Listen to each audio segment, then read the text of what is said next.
We're back. This is the Coverage Your Podcast.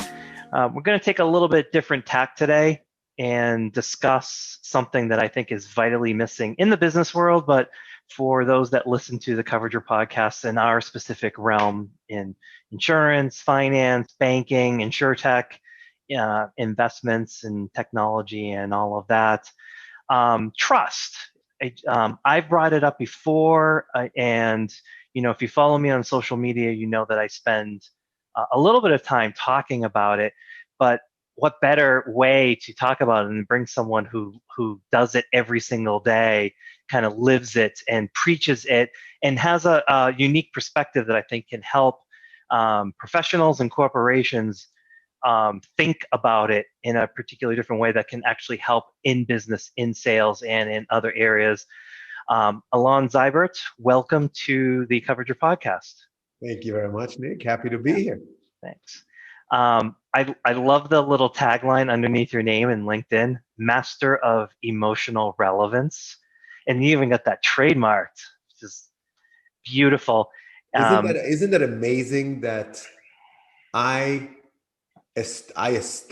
created a term in the English language, right? It's me, it's mine. Yes, and as a backdrop, you are Israeli, so English is a second language, but you speak it fluently and beautifully. I love the accent. Okay. And you actually came up with something that was unique, which is very hard to do given like the hundreds of years that we've had English, that not every word has been trademarked in some way or another. So congratulations to you. Thank you. Alon, I in all of these podcasts that I do, I always give my guests a little bit of soapbox for an elevator pitch. Who are you? What do you do? And why is it important? Why are we having this discussion? Yeah, I always pause and think, who am I? And why are we doing this? So you mentioned emotional relevance, and about 3 years ago, I started writing about emotional relevance, and I started writing a blog, sharing use cases and stories.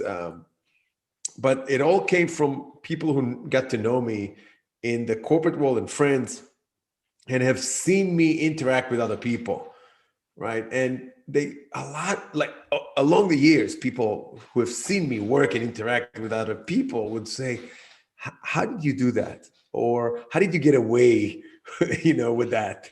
How did you get away? How did you get them to feel that? How did you get that results? And for me, it was all natural. In a nutshell, what it came down to is I say out loud what a lot of other people think. And it almost get to a point where it gives them permission. Everybody look like, he did that. He got away with it. Okay, we can do that as well. I'm not talking about anything, drastic, but it's the human element of things. So, in a way, I've gone on a mini crusade, to bridge that gap between what corporate is dictating to us as human beings, right? Which is, the guidelines, the rules, the dance in the corporate world, how to behave, versus the innate human needs that are built in all of us as human beings, which relates to how we feel, what emotions are, and that our need to be connected, our need to be socially accepted, which then comes to trust, being remembered, and all of those elements that I use when I work with my customers and executives on emotional relevance. Just to finish it up by saying, Nick, I didn't invent anything except for the term, right? Emotional relevance is based on neuroscience, psychology, and emotional intelligence. The good news for me is that now, unfortunately, due to the pandemic, right? That's the unfortunate piece. But the fortunate piece is I just go every day now saying, I told you so, because the pandemic triggered, people to be more emotionally open and more emotionally sharing and more, less corporate, because we are in Zoom land, right? And in Zoom land, we are by default more intimate, right? You're in my home now. I'm in your home, even though I see that you have a beach background, but it's more intimate. It's us. It's one-on-one. Yeah. We don't have to dress up to go to work, right? We don't have to be careful of what we say in the hallway, right? So it gets us to be more us. Going back to that circle that I started, basically what I do is I give people in the workplace permission to be more them. Yeah. And that's a very compelling thing that we want to dig in. And by the way, so I don't think this would ever be allowed. Let's see if I can get it. There's my knee, right? Shorts. You wear Shorts every day. I do live in Florida, so it's, it's kind of par for the course Yeah. here. But yeah, like it's amazing how much the world has changed, and that I told you so moment has happened for a lot of people. We've been a lot of the peers that I work with have been really pounding the table for years about work from home and allowing that sort of flexibility. And it's funny like how rapidly it happened and how everyone just sort of accepted like, oh, I guess I guess you don't have to wear a tie. I guess you can grow a beard. I got everyone had COVID hair, right? For a while, it was kind of like a thing. I still kind of have COVID hair. It's coming back. And yet I would say employees really stepped up.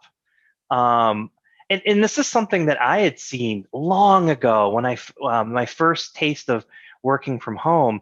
I had the opposite problem of what I think a boss, someone who has workers that report to them would think. When you allow someone to work from home, you think like, well, I don't know what they're doing, right? How do I know that they're actually getting work done?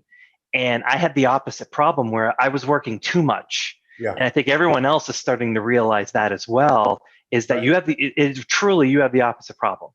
It's hard to shut things off. But let me use that real quick as a segue to, trust, right? Which is what we're talking about, because it's all about trust eventually.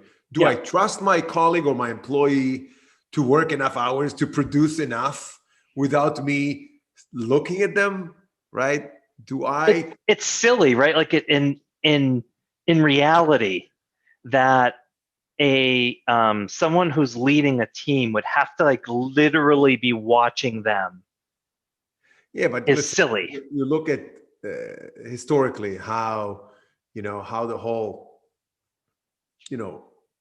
corporate world has evolved, and people going to offices and putting that little card in the clock to make sure that it's where they're working. It all, if you think about the American society in general, it's got to be managed somehow, right? That's how it started. Entrepreneurialism started.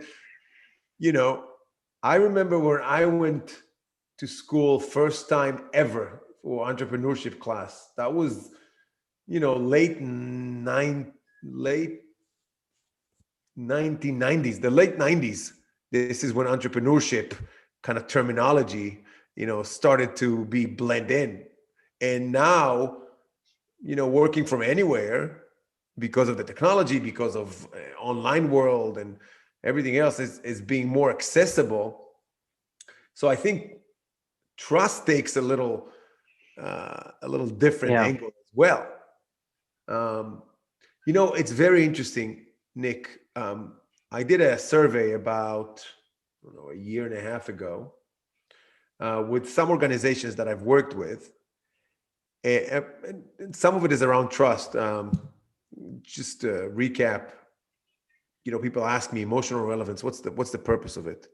The underline of it is really two things: is to be remembered and to establish trust, right? Ongoing trust. And we'll talk about what it means in a second. But I did a survey a couple of years ago with some organizations, and I asked, we asked the group that we worked with, tell us about everyone else on the group, tell us two personal things about the other people in the group, right? They're all colleagues, they're all working together for months. We did it with groups of 6 to about 13, 14 people, right? And the answers were by far very superficial. Oh, they like coffee. They love cats, right? They live in, they like the Red Sox, Yeah. right? Yes. They, they things like that, right?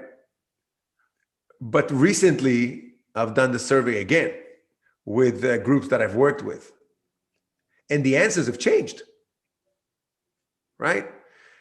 Because it's no longer just they like coffee, right? But they like drinking coffee in a glass mug, and they like it very hot, right? So it gets to that level. They actually, lost a loved one recently, and because the environment is allowing us to do that, but it's just allowing us. We've always been emotional creatures. We've always been, looking for the connection, but we haven't been giving the permission to do so Yeah. in the corporate world. And it pisses me off, Nick. I'm sorry, I get passionate about it. It pisses me off because when you go to talk to people and sell or meet with colleagues or customers or partners, doesn't matter who right now, and you meet with them face to face before the pandemic, everything in the room in front of everybody had guidelines. You're not supposed to cross the line. God forbid you say something. God forbid you hug somebody. I finished a presentation a couple of years ago when I worked for this in the corporate world still, and I finished a presentation somewhere in the Midwest, doesn't matter. And we said our goodbyes after 2 hours presentation, and we really established a relationship there. And you could tell that some of the people that before we left, were coming in to appreciate you, and their natural instinct is to give you a hug. And two of them, because I'm a hugger, right? We literally hugged each other. This is a prospect, brand name prospect. We hugged, okay? Now, they loved it. Everybody else loved it, no problem. But corporate world, so of course there was somebody in the room that then felt uncomfortable about it, whether it because they didn't receive the hug or whether because it was different, right? And it drives me nuts. But that when you take your prospect one-on-one on the side in the hallway, or you meet for dinner later and you talk, all the guidelines are thrown away. All of a sudden you cuss, and all of a sudden you talk about family. And why is that? It's because we need that. So what I'm saying is, why not blend it? Nick, why really tell me why not? Because it's unprofessional? Why? So make it professional. Because we've been told for years that it's, guidelines. But the thing is that when you do that, first of all, it's more natural for us. But when you do that, openness level goes up. Trust level goes up. I want to do business more with you because I trust you more and I open up. Closing rates go up, right? But go ahead. No, because you hit on something there that I think is very important. That there's an element of authenticity, to it when when you know that someone has a family or they've had this a child that has some sort of health condition. Like, you step into their world and you get to know them a little bit more, you can start to connect some dots around them and who they are and how they behave and what they've been able to overcome. It does increase the level of trust that you have. You prefer to work with someone that you understand a little bit better, or has characteristics that you admire and things like that. And so I agree with you. Like, why not? Like, there's a level of professionalism there that I think you can add to that. We were talking before we started, and we were talking about trust as like this soft, mushy thing, right? No, because we've been programmed. My daughter plays volleyball, She made the varsity team this year as a freshman in her high school team, and I'm one of those parents on the stands that I yell, go crazy. Crazy, I don't cuss, I don't, but I go crazy. I'm emotionally and I'm loud. I'm emotional, I'm loud, etc. I live in a pretty waspy area. Okay, there are guidelines there, right? I don't know if you've seen the movie Bad Moms. Similar, right? So kind of like that. The beginning of the season, all the parents, first game, right? Like, oh, ooh, this guy is a little too much, right? By the end of the season, we have all the parents, we have chants together, and everybody is, and the day of the game, everybody goes on the group chat and go crazy and put memes and stuff.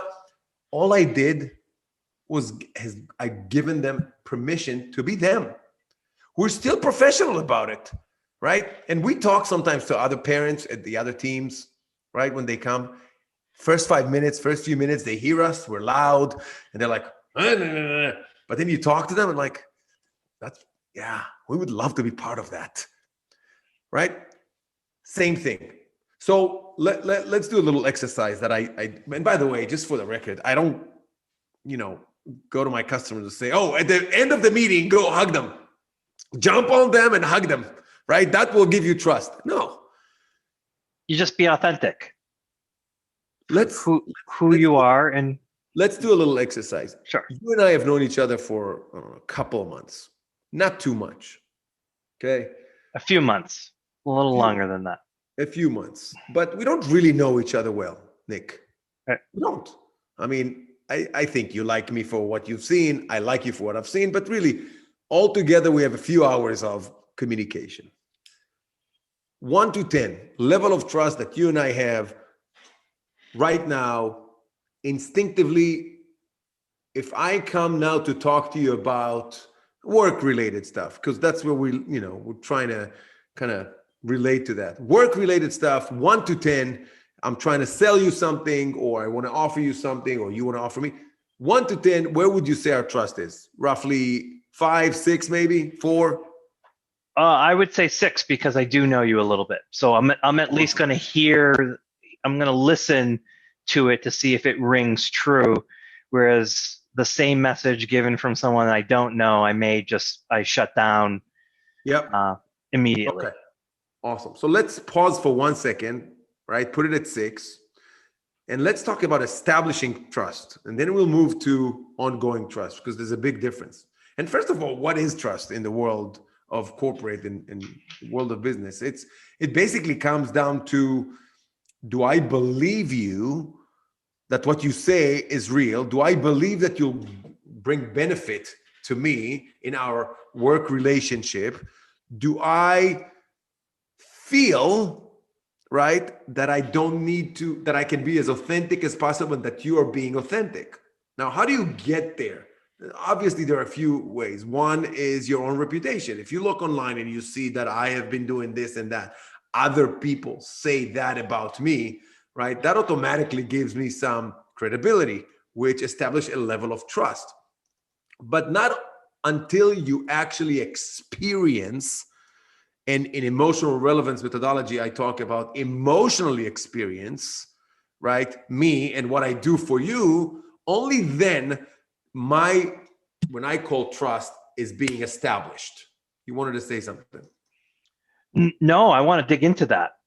I want to dig into that further because I think you sort of hit on something in the way that I describe trust as well. And I think that's very important because I think most people who are listening to this are going to say, oh, I know what trust is, right? And you hit on something that's very important. So in my case, right, let's say I'm selling something to you. You just said, oh, I go on LinkedIn and I checked in my LinkedIn profile. My business is in insurance, right? Let's say I'm selling you heavy machinery, Caterpillar, excavator, right? Why would I be trustworthy to you? you're going to look through my LinkedIn. I might be a good guy. You might say, Nick's a good guy. I like him. But in that particular scenario, I am not trustworthy. I cannot deliver trust to you because you just scanned through my LinkedIn profile. Like, Nick knows not. There's nothing that shows that Nick knows anything about excavators. He So there doesn't are a know couple anything about big rocket there. science. He doesn't know anything about fixing electrical equipment. The only thing I could bring to the table that would really raise level of trust would be if I was probably selling you something that was related to insurance, because I have an entire career around that. That would at least raise the level of trust. And It will. I think that's a very important aspect to this. Well, absolutely. Look, there are a couple of things here. One, if you're not related to what you're selling or you don't have experience, that's going to be hard to establish trust, right? Just like everything else today, you go to a restaurant, you check out the reviews, right? How much do you trust the reviews or you trust the restaurant, right? You see people that have eaten there show their own pictures versus the website of the restaurant, right? You're looking for a house, you check out the neighborhood, you see reviews, you're looking for a job, you look at Glassdoor today, you see all the feedback, right? So that's the reputation. But there's another thing that you talked about, which is what it is that you're selling. And different services / products require different level of trust from the buyer in order to buy, right? In order for me to buy a pen from you, I don't really need to establish a high level of trust, right? I'll look it up, see the price. I know it works. Great. Next, right? But if I'm buying insurance from you and it's, life insurance or work insurance, doesn't matter what it is, but insurance, now we're getting to some personal. Now we're getting I want to trust my insurance agent, right? So they will be there when I need them.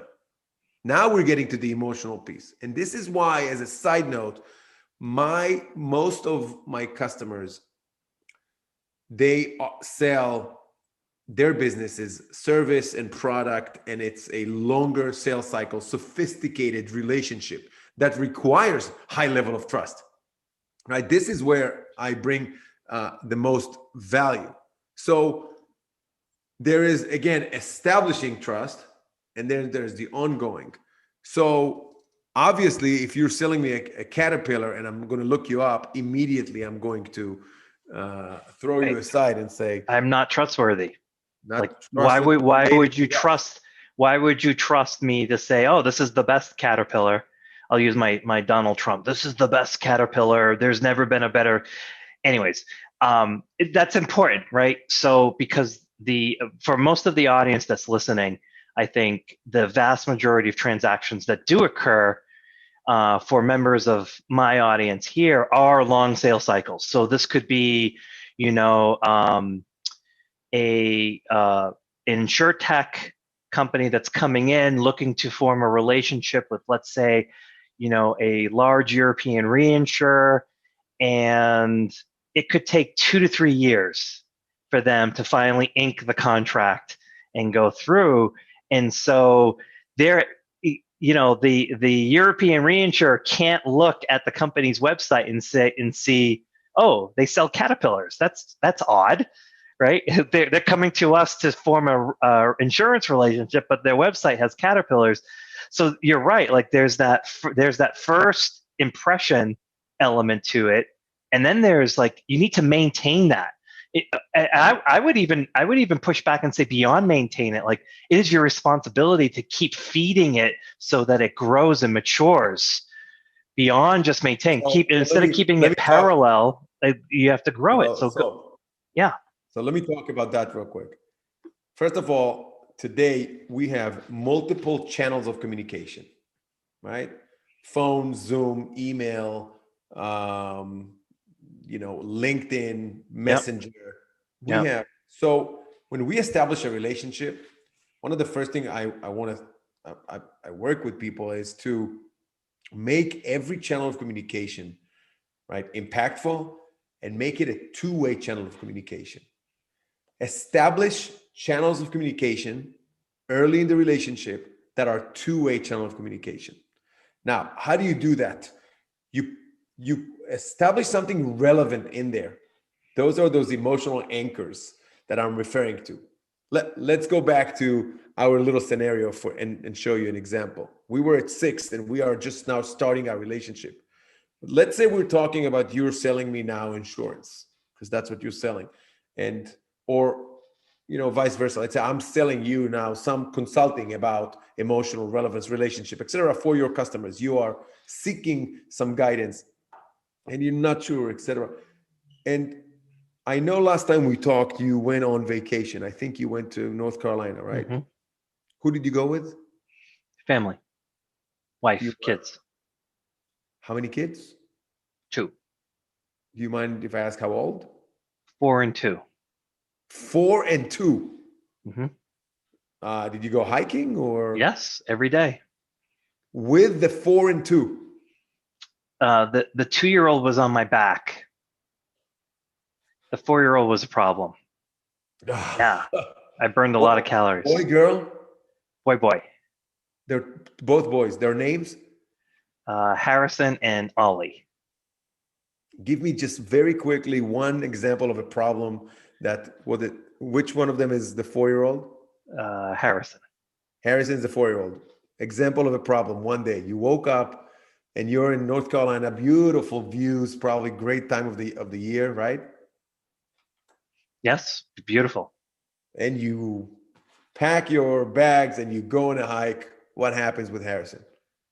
He's behind me, just staring, throwing rocks, like, come on, let's go. So I'm spending all my time with my arms crossed. Okay, let's go. Okay, let's go. Okay, I'm leaving you. And, whatever tool I have to get him to move faster. And he's taking his damn sweet time. So now I want to ask you something, Nick. Let's go back to our discussion, the podcast here, real quick. For a few seconds, did you feel it? Feel what? You feel the connection? Sure. Yeah. I mean, So I'm able to brag about my kids and stuff. So yes, it's a little trick. Yes, it's a little sales mechanism. But one of the things that, because it's a long-term relationship, right, in insurance, like you said, that a year, 2 years, etc., then I teach people to be able to feel comfortable and genuine to ask those questions and actually get to know one another. It's been proven that when you talk about something personal, I have a much higher tendency now to share with you about my kids and about a hike that I had in the past. Okay.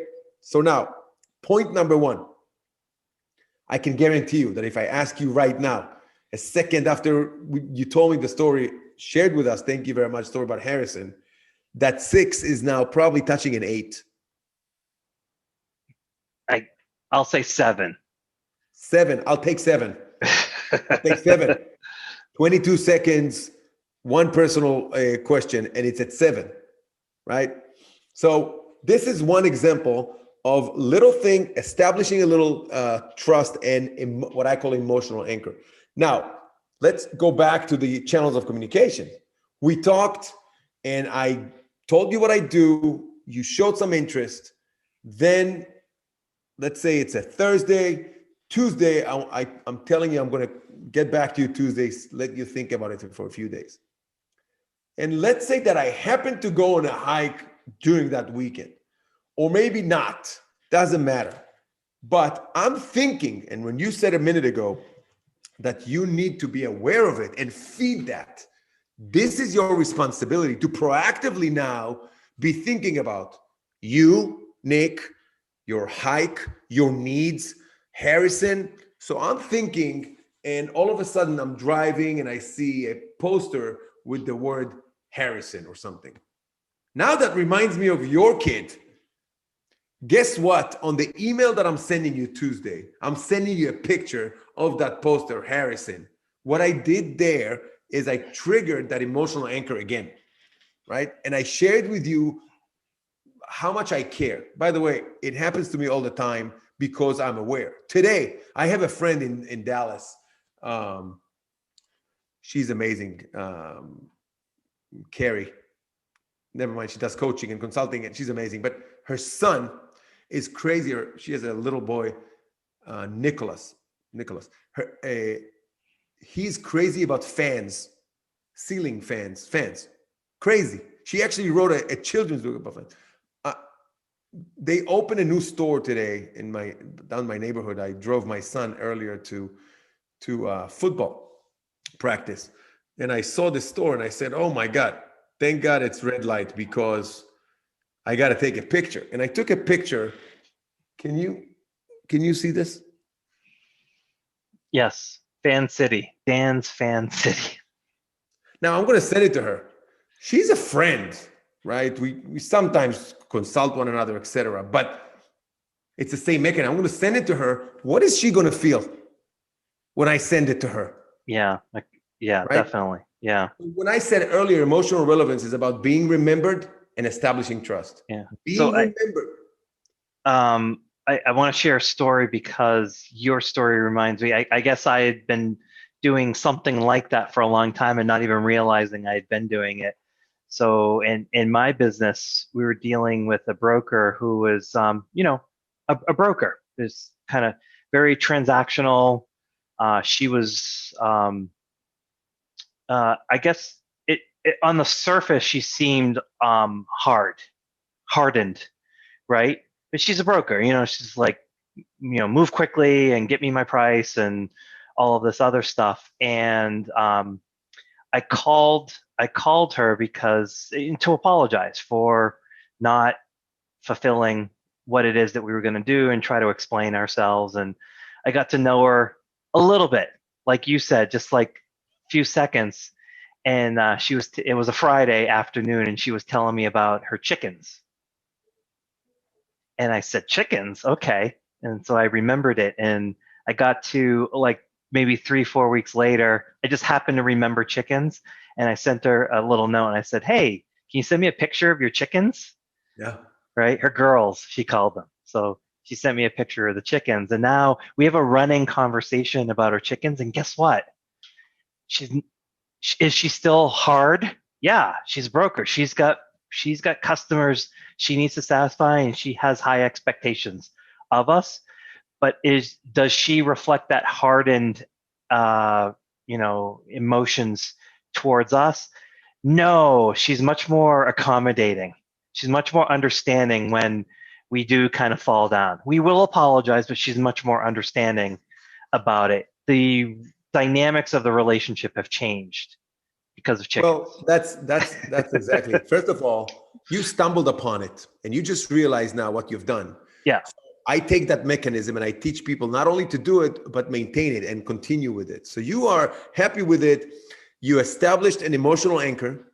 And when I say emotional, sometimes people think, no, it doesn't have to be anything big. It's got to be something personal. It's got to be maybe different. But now, how do you utilize it over time and establish new anchors so you can establish through different channels of communication over time? Okay. Alon, I'm going to stop you there because I think there are going to be a lot of folks that might be listening to this that might be, quote unquote, shy or introverted that may feel very uncomfortable trying to establish that emotional anchor. How would you advise them or counsel them on things that they might be able to do? I have a few ideas on what they might be able to do that it could ease it, but I'd like to get your feedback on that. First of all, you're right. The 3 pillars of emotional relevance are stand out, make an impact, and get personal. And the get personal one is the most uncomfortable one. Again, because of our society here. I don't know if you're aware, but America here, the US, is one of the top touch phobic societies in the world. Okay. And when I say touch phobic, it's not just physical touch. It's the personal space, it's the mental touch. So we've been taught all these years not to get too close to others, etc. Now, Alon, you come and say, no, get close to them, right? So it's hard. So first of all, it takes practice. It takes practice. I do a lot of practice with my customers. I do a lot of scenarios and case studies and role playing, etc. This is one. Two, there are tricks, elements, right? A lot of times before you go and address a person, a prospect, a customer, etc., and you feel a little uncomfortable, what I do is have people go through in their mind, take 1 minute, and in your mind run a specific scenario. One example is scenario where, let's say it's a Thursday evening, you just finished a long day on the road, traveling, meeting, smiling all day, even though you didn't want to. All you want right now, you finish dinner, it's 8:30 p.m., you're heading to your hotel. All you want right now is a cold beer, Nick, and talk to nobody. Yes, correct? Yes. Good. Yes. You know there's a little bar by the hotel. You walk in, you sit down by the bar, you order the beer. First, emotionally relevant question is, what is your favorite beer? What are you ordering? You're asking me? Yeah? Sam Adams. Sam Adams. Bottle or a glass? Depends on the mood. I'm not arrogant, so bottle. Bottle. Awesome. I want you to think for a second that you're holding the bottle and feel for a few seconds how cold your hand feels. I really want you to feel it. Then as you're kind of turning around and about kind of, you're already salivating and you're feeling like, you're going to get that drink, that first drink after a long day, you loosen your tie and this guy just walks by you and by mistake bumps into you and you drop the beer on the floor. You're so tired and you look at him, he looks at you and you just chuckle and he signals the bartender, hey, give my new friend here another bottle, another one on me. And of course he looks at you, I'm sorry. And he sits next to you and he says, what's your name? You go, it's Nick. Hi, Nick. I'm Jim. Where are you from? Yeah, I'm from Florida. What do you do? This is the mood you need to be in to be able to imagine, really imagine that you are now talking to a friend. You're very relaxed. You're very calm. You're not trying to sell anything. You're not in that environment because that environment triggers us Defense. to be a certain way. Yeah. It's funny. It's funny that you brought up like the specific example because I was specifically thinking of. I can think of three things, Alon, where it almost doesn't matter what sort of meeting I'm in, right? Investor pitch, stakeholder meeting, board meeting. Three things always come up when you travel. It's how'd you get here? Like, did you fly? What airline? What airport? How was the flight? Was it late? Did you go through O'Hare? Almost always comes up. Where are you from? Almost always comes up. And that links to a whole bunch of other stuff. If you're listening to this and you're shy and introverted, almost everybody follows a sports team. So when I say I'm from Boston, right, or someone says, hey, I'm from Chicago, I will say, oh, you a Bears fan? Bulls? Like I immediately, and I'm kind of, I appear extroverted to people, but I'm really introverted. And so having conversations is emotionally draining, but I know I can always count on that. Like I can see from your LinkedIn, you're in Atlanta. I would ask like, oh, you follow the Falcons? And you might say, no, I'm a Green Bay Packers fan. And I would say, oh, how did that happen? But I think the important point here, we were up 28-3 in the third quarter. How did that happen? I wasn't going to bring that up. But that's a key element that I want people who are listening to this to sort of grab onto, is that it doesn't, like, that happens in all meetings. And so whether you're asking for money, asking for the sale, like, those are conversations that you can have that I think really swing back to, if you can just get comfortable with those basic things, you will establish a level of emotional attachment to them. You may not get the sale. This isn't like, hard close or whatever, but you like you said, like you started with that 1 to 10 ranking. You want to like start inching up and start getting things in your favor, and part of doing that is establishing that emotional And this connection is to someone. and this is where it's the ongoing piece, right? When you share personal stuff on, in an ongoing manner over time, you open up more and more, right? Trust level goes up, like I said, openness goes up. All of a sudden, by the way, you both tend to share more information about the work because your conversation is primarily at work. Yes, you're going to have some personal information. And if you like each other, awesome, go be friends. I'm all for it. But people will share more about work with you, which will help you serve them better, right? Now, you touched something very interesting, which I work with foreign companies about how to sell in American through emotional relevance. Because you mentioned you have customers in Europe, etc. There's a whole new level of establishing trust through intercultural differences, right? And how do you do that? Because one of the things that look, Nick, if nothing else, if people are listening here now and they get bored or they didn't listen, one thing is just be aware.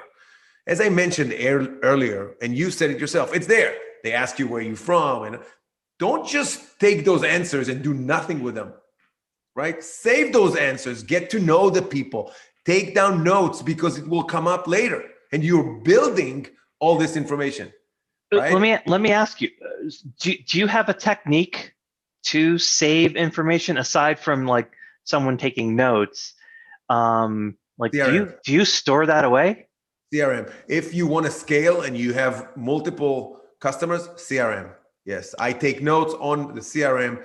By the way, it depends which CRM you use, etc. But every CRM has a place for notes, and you can add whatever you want. So I put the date and personal information that I learned. Every conversation, you learn something. Whether Yeah. I'm thinking of all of the different conversations where I learn about, some with stakeholders or some partners, children's names, things like that. Nick, if you and I speak in 2 weeks, let's say you call me in 2 weeks and say, hey, I have a partner that is interested to talk to you, etc. And I don't even want to sell you anything, but what if I tell you in 2 weeks, 3 weeks, we talk, in a month, and I tell you, hey, Nick, by the way, how's Harrison? Not how's your son? Yeah, like the difference between those two statements is massive. Massive. Just Okay. because it in a very subtle way you're signaling to me like I meant something. Like That's my exactly. details were meaningful to you, and you actually, in a way, it made me feel special. But that's exactly it, right? Being remembered and establish trust. Now, people might say, well, I don't like to get personal. That's fine. Okay, I won't ask you about your kid. But hey, Nick, I just saw yesterday an article about Yeah. North Carolina and hiking over there. Look at this. I'll send you a link about that via text or something like that. Again, it makes you feel special. I always tell whoever I work with, make sure that even if it's your 1,000th customer, make sure that they feel like they're the only one. And those are the little things that will make them feel special. We all like to feel hugged. In that way, okay? Not necessarily physically hugged. Some people don't like the hug, fine. But all of us like to feel connected, like to feel accepted, and like to feel special. And this is how we make others feel special. Yes, you have to work at it. Yes, you have to practice. Yes, to be aware. Be aware, right? I learned so many things. Even though you're hosting me, I learned so much about you today. And again, over time, you're building things, and you keep doing those circles that and again, I call them emotional anchors, and going back and triggering that emotional anchor that you established. So it's work, but Yeah, but if you if you want to make the sale, if you want to get the investment, if you want the partnership, um, like that's what you have to do. It's you, and I think it's important as well. We're not talking about doing it in a fake way. Like you mentioned, we've both mentioned authenticity. And I Yes. think like you can't be trustworthy if you're not authentic. Like let's put it this way: if someone finds out that like you were phony in how you sort of went about, establishing that personal connection, you've kind of blown up. Like you've done more harm. You would have been better off just keeping your mouth shut. If I came to you and I asked you, hey, how's Harold, your 10-year-old? Right? That wouldn't have been so bad because at least you got the HAR correct. So I knew like, okay, like, wow, that's pretty close. If you came back and said, hey, how's Randy? Who the hell's Randy? Like, Yeah. wow, that's like, you didn't even try. You should have just said, how's your son? Right. But let me give you one more thing here that will also make it super clear for the audience here. I recently changed my insurance agent, right? Car, home, and I looked at 3 suppliers. Eventually, same coverage, same deductibles, same pricing, same everything. Subtle changes, subtle, not meaningless changes. How many times in life, in our life, do we go through a point where somebody needs to decide between us and 1 or 2 others, especially when we sell something? All the time. Yeah. All the time. What would make us different? How we made them feel. If they trust us, if they look at the 3 offers and they say, this is Jim, this is Laura, this is Nick.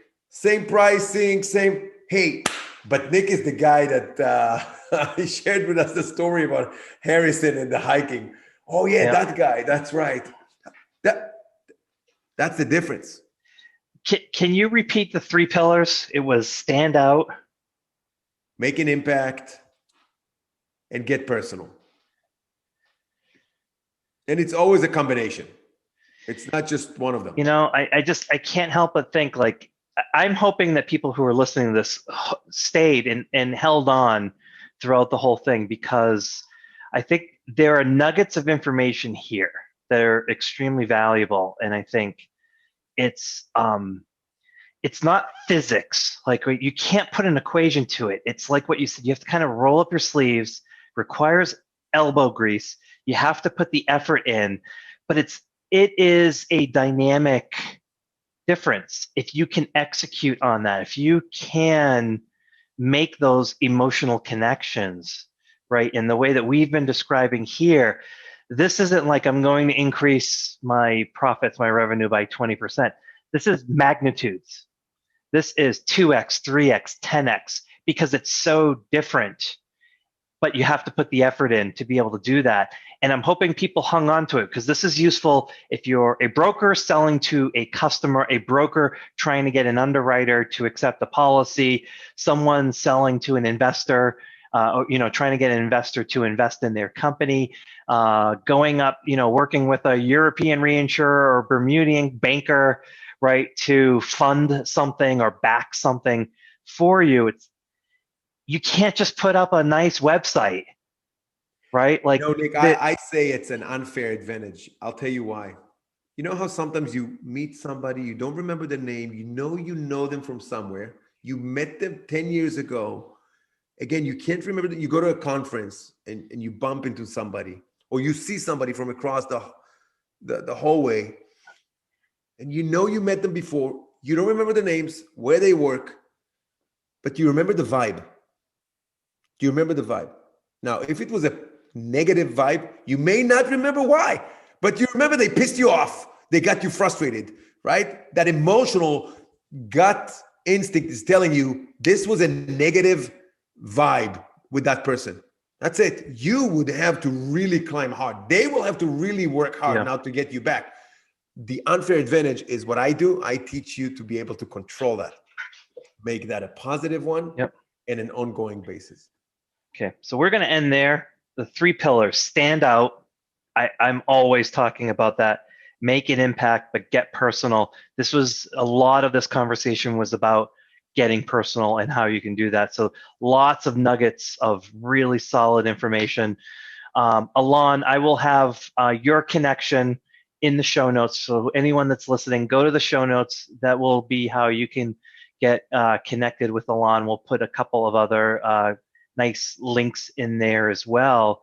But I appreciate it. Thank you so much for coming on and having, I'll test you in a few weeks and see if you still remember my kids' names. But it helps, at least makes me feel better that like I've been subtly doing these things for a while. So I'm taking notes. Thanks for coming on. Thank you for having me, Nick. Big hug.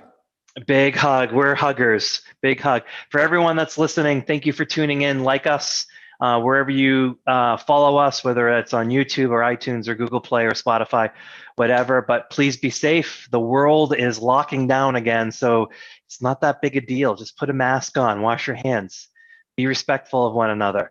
And for Alon, my name is Nick Lamparelli. Until next time, thank you. Thanks, Alon. Thank you. I have a dream that one day this nation will rise up and live out the true meaning of its creed. We hold these truths to be self-evident that all men are created equal. I have a dream that one day on the red hills of Georgia, sons of former slaves and the sons of former slave owners will they be able to sit down together at the table of brotherhood. I have a dream. My 4 little children will one day live in a nation where they will not be judged by the color of